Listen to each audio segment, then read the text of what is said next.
Hello friends, नमस्कार, जय Jagannath. Welcome to my channel. आज होची सांब दशमी करवा आज ब्लॉग। मोर ए ब्रेकफास्ट सरीगला। मुझे लंच पे प्रिपेयर करी।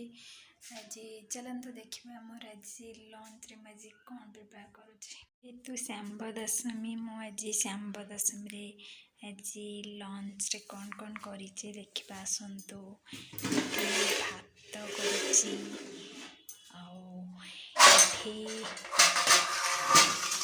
डालमा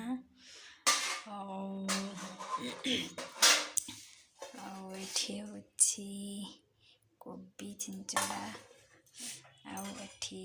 धनिया पत्र चटनी। आज जेहेतु सांब दशमी यदि आपण मानक मोर ये भिडियोटी पसंद आसो तेल आप लाइक करेंगे, शेयर करेंगे, सब्सक्राइब करने को केवे भी भूलें ताकि मोर जो नुआ नुआ भिडियोर नोटिफिकेशन आपण पाखे खूब शीघ्र पहुँची पार। नमस्कार।